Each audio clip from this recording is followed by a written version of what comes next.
Hey, howdy guys. I hope you are doing well this week. So as we begin our March lessons, our first one will be on God's covenant with Moses. This is kind of following the familiar themes we've been doing on the past few weeks, which is overview of the covenants of salvation history. Originally, God made a covenant with Adam and all of human creation, but then we fell. And then God made a covenant with Noah, made a covenant with Abraham, which we discussed already. And now we're on to the next major covenant in Scripture, which is the covenant with Moses. Again, always check out the background information right here before you get started with the lesson. And this lesson kind of has two major parts, you could say, to it. First off, it's here where you kind of basically do an overview of the story of Moses. So depending on particular level of your child, how young they are, what grade they're in, what rating level, what you think they can handle or whatever, I encourage you to be selective and just, whatever you feel is best for your family in going over the story of Moses, beginning with him, the Hebrews being put into slavery, Pharaoh rising to rule, Moses, and he killed one of the Egyptians, and as much as you go through the story, eventually leading to God choosing him to lead his people out of slavery into the wilderness towards Mount Sinai when he made a covenant. So the continuation of the story of Moses kind of begins here with the plagues and God leading them out and beginning to establish his covenant with his people.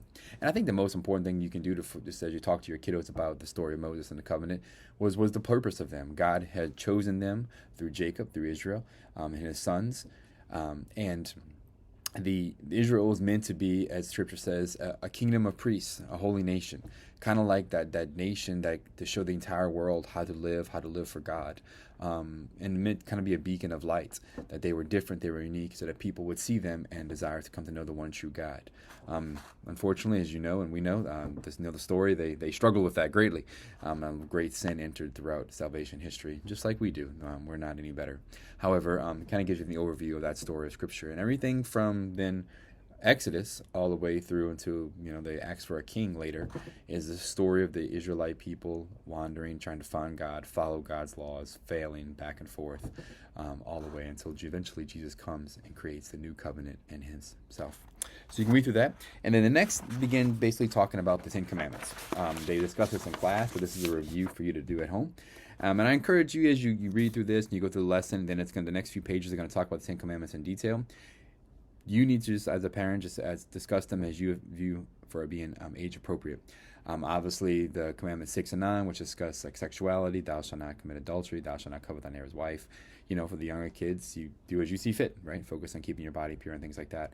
As the older ones, you may feel comfortable or whatever you want to do with your family, discuss some greater detail about those type of things. So as it goes through, it just discusses the ways that they can live out each of the covenants, 1, 2, all the way through, until eventually you get all the way to the last page, which is the activities.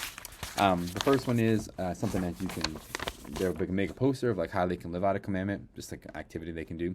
And then the next activity is this green one, which is looking through each of the 10 commandments, and they kind of write down a promise that they could do to live out that commandment in their life. So something tangible, right? Honor their father and mother.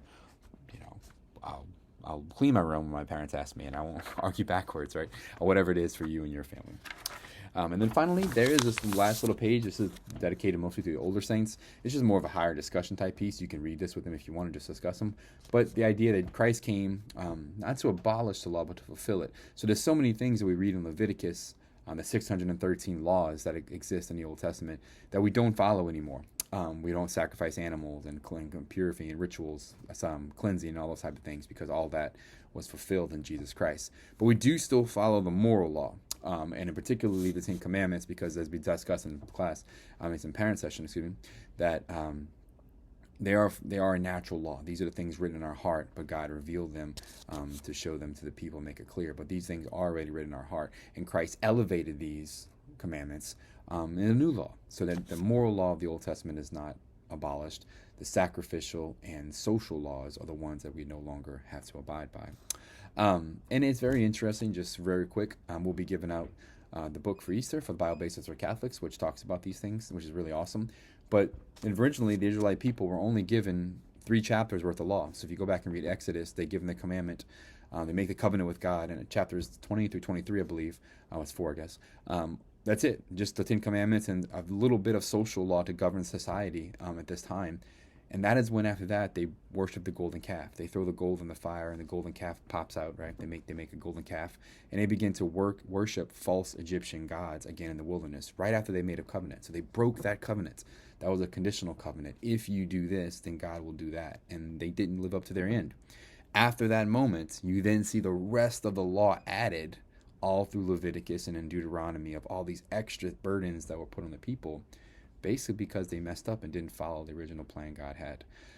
So there's, it's a really cool theology and understanding of how God responded with, you can say, the second law after they broke the first Mosaic covenants, and which added much more to it. But it was the guidelines. It was the to keep them not only safe, but to give them the freedom to actually be the people that God chose them to be. I hope you have a great week and great lesson with your kiddos, and keep making those saints. God bless. Bye.